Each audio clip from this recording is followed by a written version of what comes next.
Confession time. Do you ever catch yourself being your own worst enemy? You know those moments when you're so hard on yourself and you say all the wrong things to yourself. You tell yourself how nothing good can come out of me. If you are that person, this video is for you. Imagine you had a best friend sit down with you and tell you that they're going through so much emotionally, spiritually, financially, mentally, all the alleys. They have chased. The person believes that they've done so badly and that even God cannot forgive them. And this person comes to you and you're talking to the person and the person is looking forlorn and is even telling you that, I'm at the point of suicide. I actually want to just drive into Third Mainland Bridge and just end it all because I don't think anything good can come out of this life. What would you tell that person? Let's not even call the person your friend. Let's even say somebody you see about to enter Third Mainland. For those who live in Nigeria, by the way, that's the longest bridge in Africa. And it's over a huge, huge ocean. And you see this person and the person just starts to tell you, what are the words that will come out of your mouth to soothe this person? Maybe you would offer them some kind of hope. Maybe you offer them some kind of strength. Like I say, maybe you give them some air that they need to breathe at the time, which could come in whatever form. Maybe you would give them money. Maybe you would even ask them to move into your house and you will look after them. Maybe you would find support for them with the government. Something. What would you do? Would you tell the person, go and die? It's okay for you to die. We're too many in this world anyways. So it's time for you. Please, John, can I push you further? Maybe you should stay closer to that place so that when I push you, you will fall well. So my question is this. If you can't do that to other people that are not even your friends, why do you get to do that to yourself? That's my question. So you do something, somebody says something, you make a mistake, and you just beat yourself over and over and over. I'm not good enough. I will never amount to. That's what people are consistently saying to themselves. I'm not beautiful enough. I'm not tall enough. I'm not fat enough. I'm not skinny enough. I'm not yellow enough. I'm not black enough. I'm not blue enough. I'm not green enough. It's a consistent never enough with who you are. And this is not an outsider. This is coming from you to you. So you loathe yourself. Now, my next question is this. If you then did that to yourself, what do you think other people would do to you? If you hated yourself and you go out and drink to stupor, or you sniff one small cocaine here, go do some heroin here, do all the things that we get up to, or you go and steal, all those things. You are bashing your own body by yourself. If you can do that to yourself, what do you expect other people to do to you? When was the last time you dressed up and stood in front of your mirror to say, damn, I'm hot? Or were you waiting for the people around you to tell you that you are hot? And because they didn't, then the hotness you thought you had has dissolved. If you cannot tell yourself you're hot, why do you expect someone else to tell you that? And there's so many people walking on the streets of this world with so much self-loathing. I can tell you for free, I was one. I was definitely one. All you needed to say was, you have added so much weight, what's going on? You have thrown me into a frenzy. When I was a child, I was skinny, and that's all everybody talked about, how skinny I was as a child. So are you surprised that now I'm no longer skinny? Why? Because they say skinny is a disease. Right? So I hated myself skinny. Then I hated myself fat. So please, who hated who? And this is the constant, consistent conversation we're having with ourselves every day. Every day.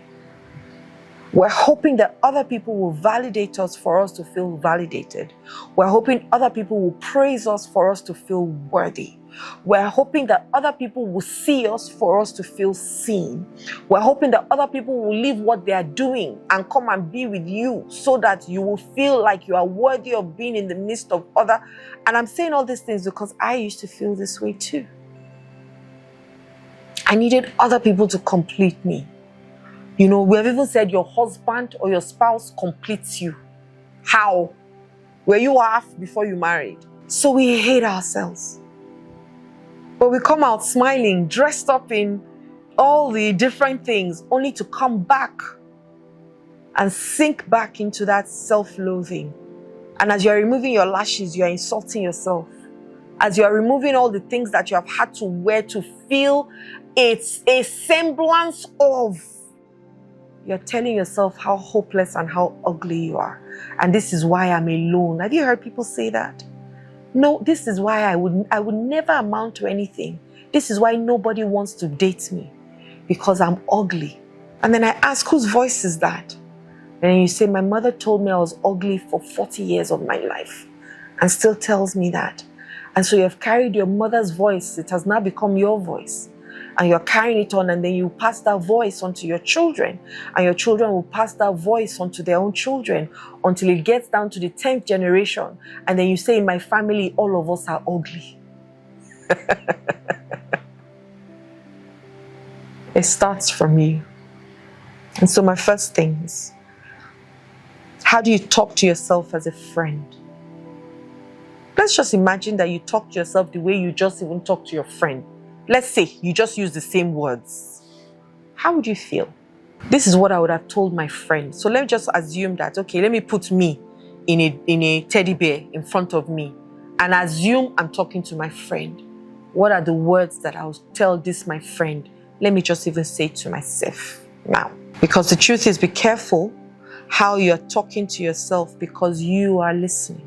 The you in you is listening. And there's a subconscious part of us, which is what rules us. And that's what carries our beliefs, our behaviors, everything about us that we go to in default is in our subconscious mind.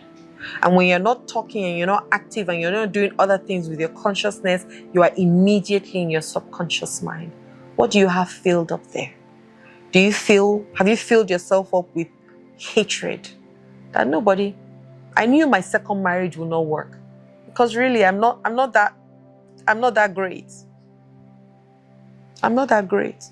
Meanwhile, some people have been married 7 times and they are still marrying more. If this one mess up, they'll move on to the 8th. You are saying, I just knew that he will leave me. I knew she will leave me. Because there's nothing that is holding them back. I've got nothing to keep them. And so we keep doing all kinds of things, playing out of character.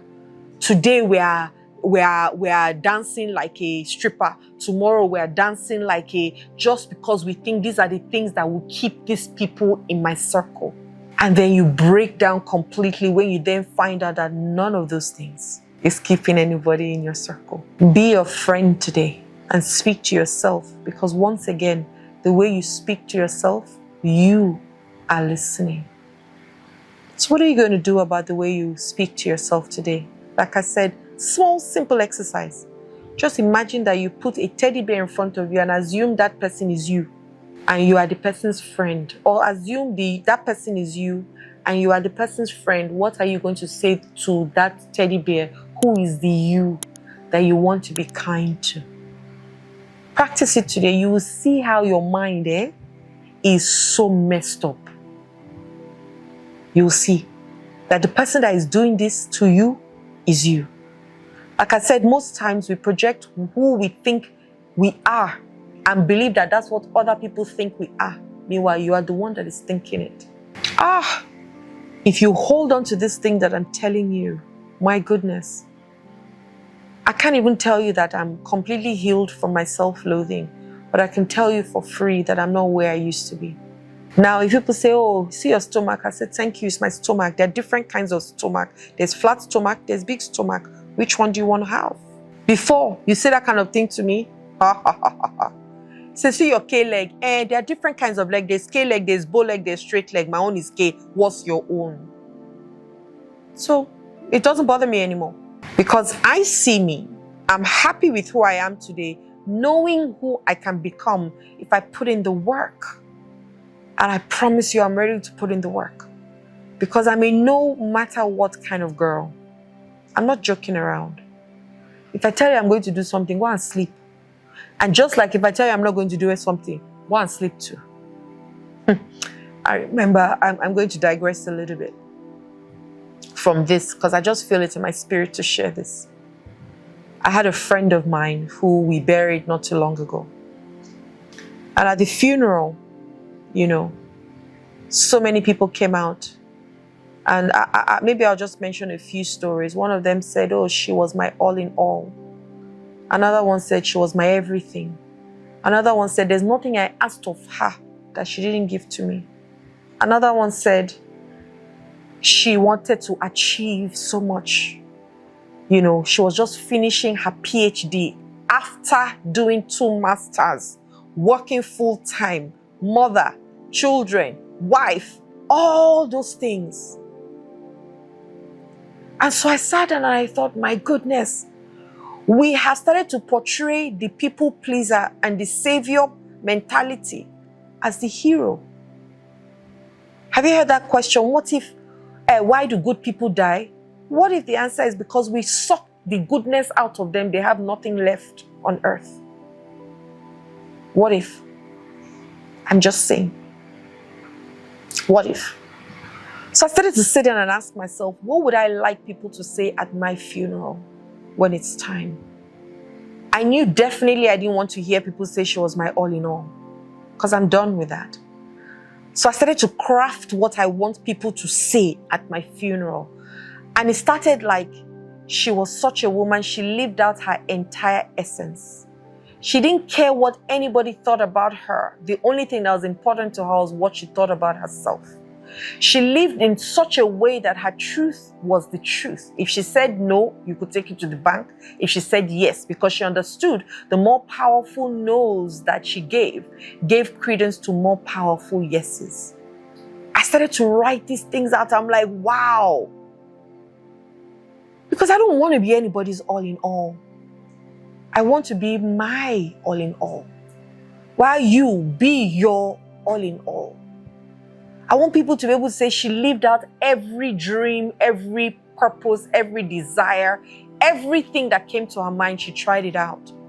Because adventure was her middle name. I want people to say she gave so much to the transformation of the world, not leaving herself out of it. And why did I share this? Because in your self-loathing, you can end up giving so much of yourself and you have nothing left for yourself because you want to keep getting the approval of people. And if you don't get that approval, it then means that your essence is useless. Oh, my essence used to be tied to what my husband thought about me, guys. You know what it feels like? When he feels good about you, you feel good about you. And when he feels bad about you, what happens? And so maybe your essence is tied to your wife or your mother or your father or your brothers or your friends or your boss or your colleagues. Or when they praise me, and then when they swear for me, And so everything about you now is tied to what other people think about you. Okay. Let's do something different for us today. And honestly, you might not be able to help yourself. Once again, I couldn't. I didn't help myself. I couldn't, even if I tried. I used to self-sabotage every time I tried because I didn't know what to do. And I'd already found myself in a place. That same thing that put me there couldn't take me out. Now, that's the first thing. So reach out to us today.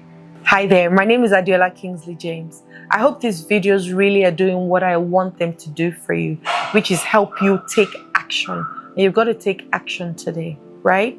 Click the link below, click the notification bell, click the subscribe button, share me with other people. That's action, right? If you share me with other people, it means that you and your community are growing together. You're not the only one growing. Imagine a world where everybody becomes a happy person and every place becomes a happy place. My name is Adela Kingsley James once again. Love and light.